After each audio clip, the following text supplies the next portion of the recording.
Hey guys, and welcome back. As you can see, standing just behind me there is Wor Flags on the 1st of July at the time when I recorded this video. The 1st of July, the players are still on holiday. Anyhow, everyone is still currently reflecting what the season we've had. We're in the Champions League now, and these guys are already in, cracking away for the Champions League campaign. It's mental. I'm here today to work for them, shall we say. I'm here for a few hours. I'm going to crack on with them. We're going to see what they actually do on I wouldn't say a normal day, because this is one of their first main days back actually trying to sort out the big container there. But we're going to show you what they get up to today. How hard is it? Without further ado, let's show you and tell you about everything I got up to during my stay with Wor Flags. One thing I will always say about Wor Flags to you guys watching this video is I don't think people are fully aware of how much work actually goes into flag displays at St James's Park. I think we as Newcastle fans, when we turn up on a match day, we see all the flags set up in the seats and we just assume all season long nothing changes, the flags stay there. That couldn't be any further from the truth, and I think the big factor of this being is that St James's Park is an active stadium. Yes, it's the home of Newcastle United Football Club, but there's several other sports events that take place at St James's Park on a seasonal basis where Wor Flags will have to take the flags back out, bring them in, a good 10,000 plus. That's just one of many jobs you have to do. So when I got the opportunity yesterday to go down with Wor Flags to actually see what goes on behind the scenes, this, as I mentioned in the intro, is actually 5 weeks before Newcastle's rumoured weekend at St James's Park on the 5th and 6th of August. This is 5 weeks before the season even starts at home, and Wor Flags are already in grafting hard. I went behind the scenes and worked with Wor Flags yesterday because I wanted to come out with this video, and I think it's a great opportunity for you guys watching to be a bit more educated about Wor Flags, to hopefully appreciate them more and to potentially go away from this video and actually donate towards Wor Flags. Because of the fact that Wor Flags is fan funded, the only way they can function is with Newcastle United fans. It's that simple. Without the fan base, Wor Flags does not exist. And I think one of the main reasons why Newcastle United's home record was so good at St James's Park is because of Wor Flags. I think it intimidates the opposition team. I think it gets the fan base going. And as a result, Newcastle United have lost twice at home in the Premier League last season out of 19 games. And before that, it was, again, just a couple of losses since Eddie Howe came in. Wor Flags did such a great job. And I wanted to show you what takes place behind the scenes. So my job yesterday was actually to go towards the back of the Leazes stand. So we got a container there. Inside that container is approximately between 25 to 30,000 flags. Oh my god, look at that video. It just never stops. The pile just continues to mount. There's so many flags back there. And my job alongside our volunteers yesterday was actually to take out all of those flags and to start bunching them into groups of 10. Now the reason why we do that is so we can store count the flags. Because of the fact that flags can go missing on match days, flags can be torn, ripped. We have to take them all out and count exactly how many flags we have. So for future displays, we aren't missing any flags out. We had to have the exact number of flags in. So we took them out, bunched them into groups of 10. Any broken ones were separated and disposed in this skip. The majority of the disposed flags were actually the gold ones, which we used for the Arsenal and Leicester, the big, huge displays. So you can tell the material is not very sustainable on the gold ones, whereas the black and white ones do tend to last a lot longer. So we did have a few problems for our day. The first problem being the weather. It was quite windy yesterday in typical UK fashion, so a lot of the flags were actually flying over into the construction site next to the container. Flags were flying all over the place, so some of them would have went missing. Again, you're losing out on money.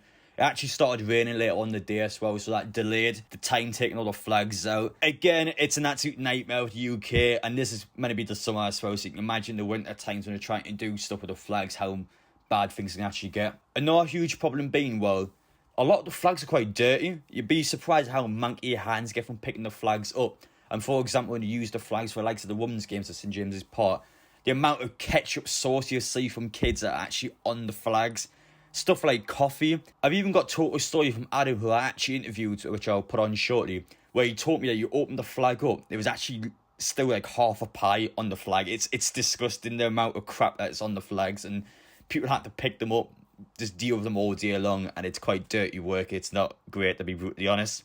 So that was one thing as well. The bigger flags, they'll get taken inside St James's Park. We'll eventually be sorting them out at the times, right? But for now, we were bunching up around 30,000 flags, which I think will approximately take the volunteers around 4 days to complete. So hopefully they get it done at some point during the week.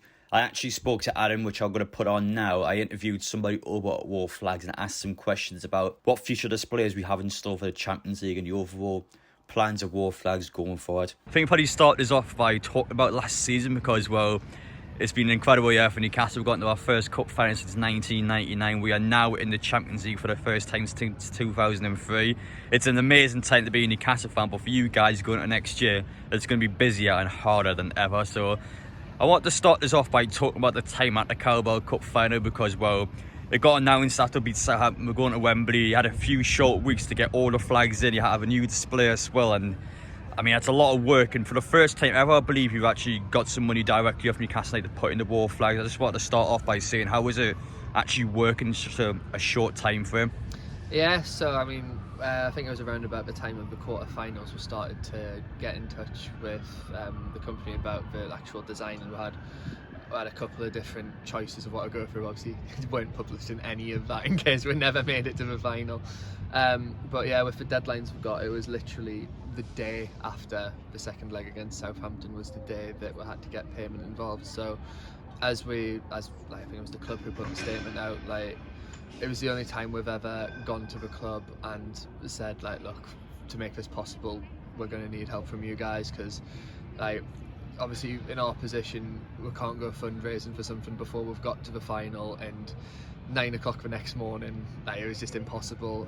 So hugely grateful for the club for helping to make that display what it was. The best part about our displays is how they're paid for by the fans, and to help the fans feel more part of it by being able to look around and go, yeah, I've played a part in making this what it is. So, like, definitely all part of how we're set up is, like, by the fans for the fans. But on that occasion, it was like we did need a little bit of help because of the really short turnaround. But one thing I was wanting to mention, because I know you have made this quite aware inside the ground and in social media, but in cases that fans either aren't aware or fans are just taking flags away from the stadium, the fans are actually taking home what people such as yourselves watching this video have actually donated to Wor Flags. So I wanted to kind of address that now, because I think it's always important to understand that Wor Flags is fan funded. It's not the club's flags. When you take a flag home, you're essentially stealing off Newcastle United fans. So I just wanted to kind of get your stance on that, because I know it's something that has cut down a lot from fans, and a lot of people have listened to you guys, but it was always important anyway to kind of address it in the video. Yeah, exactly. I mean, as far as the standard league game crowd goes, it's just like you don't really see anything now of anyone taking anything home from that, because the message has got out that much. But it is like, when some people who come to the stadium who wouldn't always be there aren't necessarily aware. I mean, it's like we do have plenty of people who do return them, and like the next day or the week after, and be like, look, like, I made a mistake, I brought this back, like here you go. So that's great. But, like, yeah, like I said, I do want to encourage wherever possible for everyone to, well, wherever possible, just generally everyone to leave the flags in the stadium, unless the ones that they've brought with them from home. And like you said, it is paid for by the fans. So if you take it, you're taking something that's been contributed to by your fellow fans. So, like you said, we just encourage everyone to leave them where they are. If anyone is able to, then the donations would be hugely appreciated. And I mean, that's how we put on the displays that we do. It's how that we can make Champions League nights at St James's look that bit more special.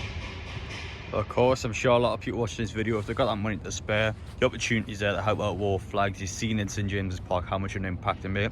But appreciate it, Adam. Keep up the great work and your dedication to Wor Flags, and I'm sure we'll see how it transpires on the pitch next season. Thank you, Adam.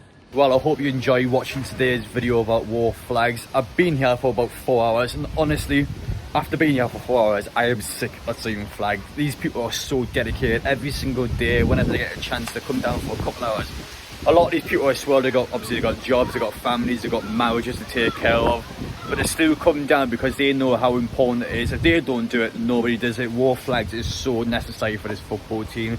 Players, the ownership, everyone at the club knows how important Wor Flags is, and people have to come down and do the job in order for Wor Flags to operate.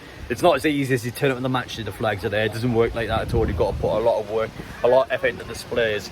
Flags get torn, they get ripped, they get dirt on, you've got to go clean them out, you've got to sort them out, you've got to go again. It's for people like this that actually make this possible. So I've got so much respect for them. I've been here for 3.5 hours. I kind of don't want to do it anymore because it's just, I don't know, it's just so tedious. The flags, it's just so, it's non-stop, it just doesn't end. Just 30,000 flags in that container just never stops and you get tired out.